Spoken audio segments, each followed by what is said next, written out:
Now we will gain knowledge about Darshan. हमारी आत्मा की जो जानने की शक्ति होती है उसको ज्ञान कहा जाता है। जानने की शक्ति को क्या कहते हैं? क्या कहते हैं? और जो आत्मा की देखने की शक्ति होती है उसको दर्शन कहते हैं। क्या कहते हैं? आत्मा की जानने की शक्ति को और आत्मा की देखने की शक्ति को, जो हमारी आत्मा की जानने की शक्ति को यानी कि जो हमारी आत्मा के ज्ञान को ढांक दे, कवर कर दे, उसको ज्ञानावल्य कर्म कहते हैं। और जो हमारी आत्मा की देखने की शक्ति को यानी कि दर्शन को जो ढांक दे, कवर कर दे, उसको दर्शनावल्य कर्म कहते हैं। वैसे तो हमारे अंदर है ना अनंत दर्शन है। हमारी आत्मा तीनों लोक को देखने में सक्षम है। वो जो कुछ भी चाहे वो देख सकती है, लेकिन ये दर्शनावल्य कर्म की वजह से अब आत्मा पीछे भी नहीं देख सकती। अगर हम आगे देख के बात कर रहे हो तो पीछे क्या हो रहा है वो भी हमें पता नहीं चलता। क्यों? क्योंकि ये दर्शनावल्य कर्म बहुत बलवान है। हमारे शास्त्रकार भगवंतों ने जिस तरह ज्ञानावल्य कर्म को आग पर बंधी हुई पट्टी की उपमा दी है, उस प्रकार शास्त्रकार भगवंतों ने दर्शनावल्य कर्म को एक द्वारपाल की उपमा दी है। इसकी द्वारपाल की जस्ट इमेजिन करो, कोई एक व्यक्ति राजा के दर्शन करने के लिए राजद्वार पर पहुंचता है। उसे राजा के दर्शन करने, लेकिन राजद्वार पर खड़ा हुआ वो द्वारपाल उसे वहीं रोक देता है, अंदर जाने ही नहीं देता। और द्वारपाल की वजह से वो व्यक्ति राजा के दर्शन नहीं कर सकता। बस उसी प्रकार हमारी आत्मा तीनों लोक को देखने की इच्छा अपने अंदर रखती है।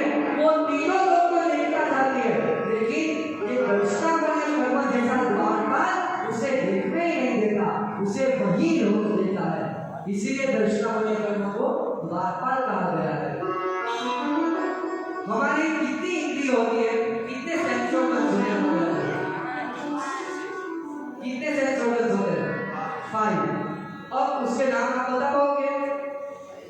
हाँ, आईज, नोज, ईयर्स, हाँ, स्किन, हाँ, और टंग। ये 5 इंद्रिय हमारे अंदर होती है। ठीक है। अब मैं आपको 2 चीज बताऊंगा। दर्शनावल्य कर्म की वजह से हमारी इन इंद्रियों पर क्या असर होता है और किस तरह दर्शनावल्य कर्म के बंध से बच सकते हैं। हमारी फर्स्ट इंद्रिय है हमारी आईज, हमारी आंख। अब दर्शनावल्य कर्म का क्या प्रभाव होता है हमारी आंख पर?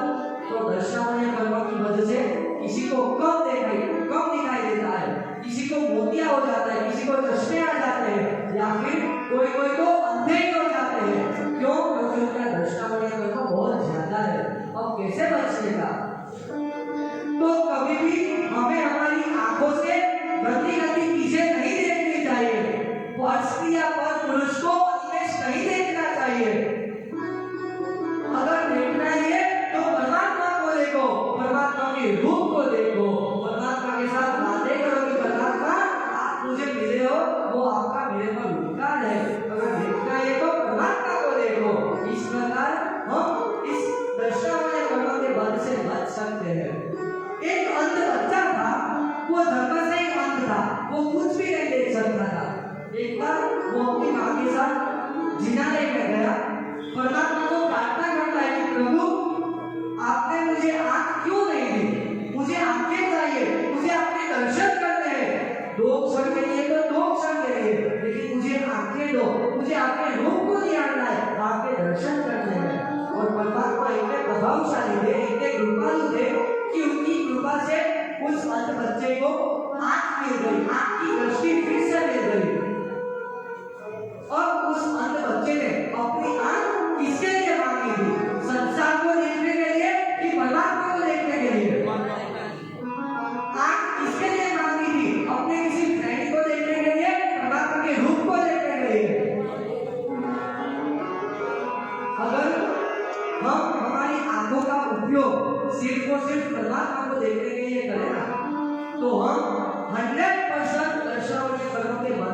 सकते हैं। हमारी दूसरी इंद्रियां है हमारे ईयर्स यानी कि हमारे कान। दर्शनावली कर्म की वजह से कई लोग बहरे हो जाते हैं। कई लोगों को कान की बहुत सारी तकलीफें होती है, कई लोगों को कम सुनाई देता है, बहुत से कान के रोग होते हैं। और हम किस प्रकार हमारे कानों से ये दर्शनावली कर्म के वध से बच सकते हैं? तो कभी भी किसी की बुराई या निंदा नहीं सुननी चाहिए। कभी भी कोई व्यक्ति किसी के बारे में बुरा बोल रहा हो तो अपने कान बंद कर देने। कभी भी मूवी के सॉन्ग और फिल्म के सॉन्ग को सुनने से अच्छा परमात्मा की वाणी को सुनो, गुरुदेव की वाणी को सुनो। एक रोहिंग्या जोड़ था, उसने नियम कर रखा था कि कभी भी मैं परमात्मा की वाणी नहीं सुनूंगा। एक बार चोरी करने के लिए जा रहा था, अपने दोनों हाथ कानों पर रखे थे और अचानक गलती से एक कांटा उसके पैर में चुभ गया। एक हाथ कान पर से हटाया और कांटा निकालने की कोशिश की। उतने में परमात्मा की देशना के दो शब्द उसके कान में चले गए। एक तो देव की फूल की माला कभी भी मुरझाती नहीं, और दूसरा है कि देव जो होते हैं ना वो जमीन से ऊपर होते हैं, अधर होते हैं, कभी भी जमीन को टच नहीं करते। ये दो चीज उसने सुन ली। फिर वो चोरी करने के लिए गया। अब उस नगर में एक अभय कुमार थे, वो बहुत परेशान हो गए। ये रोहिंग्या जो कैसा है, कितनी चोरी करता है। और उसने एक देवलोक की रचना की और वहां रोहिंग्या चोर को बुलाया। वहां जाते वो चोर समझ गया कि ये बहुत बड़ा षड्यंत्र है। क्यों? क्योंकि उसने परमात्मा की देशना में सुना था कि कभी भी देव जमीन को टच नहीं करते। लेकिन वहां वो जो देव थे ना, जो व्यक्ति को जो देव बनाया हुआ था, वो व्यक्ति को सब जमीन को टच कर रहे थे। और वो चोर वहां से भाग गया, परमात्मा के चरणों में गिर गया कि प्रभु आपकी वजह से ही आज मेरी जान बच पाई है। आज के बाद मैं कभी चोरी नहीं करूंगा। अगर हम परमात्मा की वाणी या गुरु की वाणी सुने ना तो बहुत बड़ी मुसीबतों से भी हम आसानी से निकल सकते हैं। हमारी तीसरी इंद्रिय है हमारा नाक यानी कि हमारा नोज। दर्शनावली कर्म की वजह से सूंघने की शक्ति कम हो जाती है। हम प्रॉपर स्मेल नहीं ले पाते। चीनियां कैसे सिर्फ और सिर्फ सूंघ के चीनी की ओर चली जाती है। अगर हम गलती से भी कहीं चीनी गिरा दे तो चीनी चाहे कितनी भी दूर हो वहां पहुंच ही जाती है। जब तक हमारी सूंघने की शक्ति एक चीनी की तरह न हो जाए तब तक समझ से लेना कि अभी भी हमारा दर्शनावली कर्म बहुत ज्यादा है। हमारी चौथी इंद्रिय है हमारी टंग यानी कि हमारी जीभ। दर्शनावली कर्म की वजह से कोई टोटला हो जाता है, कोई प्रॉपर स्पीच नहीं दे पाता, या तो किसी की स्वाद की शक्ति चली जाती है। कभी भी अपनी जीभ से किसी की बुराई मत करो, किसी के लिए निंदा मत करो। और एक बात का उपदेश ख्याल रखना, कभी भी अपने किए हुए पाप कर्मों की अनुमोदना मत करो। खंडक मुनि नाम के एक मुनि थे, उन्होंने अपने पूर्वजों में ककड़ी की छाल उतारी थी। और ककड़ी की छाल उतारने के बाद अपनी पत्नी से कहने लगे कि तूने देखा किस तरह मैंने एक भी टुकड़ा किए बिना ककड़ी की छाल को अखंड रूप से काट दिया है। ककड़ी मतलब एक वनस्पति का एक जीव। एक तो उन्होंने ककड़ी की छाल को उतारा था यानी कि वनस्पति काय के जीव की जबड़ी को उतारा था। और फिर उन्होंने अपने पाप कर्मों की अनुमोदना की कि वाह मैंने किस तरह बहुत अच्छे ढंग से ककड़ी की छाल को काट डाला। और उसी पाप कर्मों की अनुमोदना के कारण नेक्स्ट भाव में जीते जी उनकी जबड़ी को काट दिया गया। इसलिए कभी भी अपने पाप कर्मों की प्रशंसा मत करो। ऑफिस से बहुत लेट आते हैं, रात को 9 बज जाते हैं, रात को आके खाना पड़ता है, रात्रि भोजन करना पड़ता है, लेकिन कभी भी आनंदित मत हो कि वाह आज का खाना तो बहुत अच्छा था, बहुत आनंद आ गया। लेकिन आंख में से अश्रु की धारा बहती जाए कि परमात्मा के वचनों को मैं पाल नहीं सकता, मैं इतना दुर्भाग्य हूँ कि परमात्मा की बताए हुए रास्ते पर मैं चल नहीं सकता।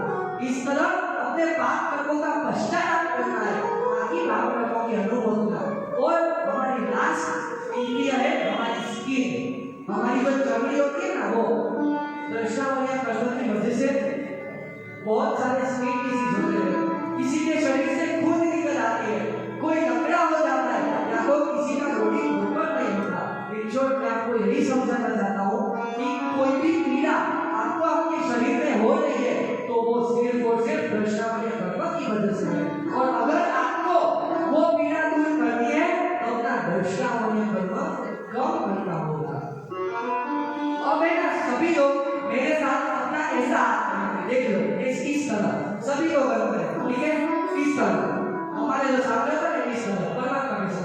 ठीक है?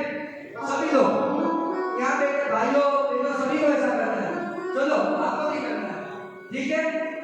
वहाँ नहीं कर रहे सभी को, बच्चे तो सभी कर रहे हैं, बड़ों को नहीं करना है। इस तरह मैं यहाँ घरों में देख सकता हूँ बहुत कर रहे हैं। चलो चलो सभी को करना है। चलो इस तरह। और हम क्या करते हैं, अगर हम हमारी एक उंगली सामने की ओर करते हैं तो वापस 3 उंगलियां हमारी ओर ही आती है। तो इसका अर्थ क्या निकलता है? अब हम हाथ नीचे रख सकते हैं। अगर हम किसी के लिए एक बार भी बुरा सोचेंगे तो हमारे साथ उसका 3 गुना यानी कि 3 टाइम्स बुरा होगा। और किसी के लिए एक बार भी अच्छा सोचेंगे तो हमारे साथ 3 टाइम्स अच्छा होगा। आज रात को सोते समय सभी ने संकल्प करके सोना कि कल से हमें हमारी लाइफ कैसे जीनी है। जैसे जी रहे थे वैसे ही जीनी है कि लाइफ में कोई यूटर्न लाना है, कोई चेंज लाना है। अगर आप दुनिया में से 8-10 लोग भी ऐसा संकल्प करेंगे ना कि कल से हम हमारी लाइफ जितनी हो सके उतनी कर्म रहित बनाने की कोशिश करेंगे तो मेरा यानी कि प्रियांशु भाई का यहाँ आना और बोलना सफल हो जाएगा। बस मैं यही चाहता हूँ कि आप जितना हो सके उतना हमारा जो आपकी जो लाइफ है वो कर्म रहित बनाने की कोशिश करें, कर्म रहित बनाने की कोशिश करें।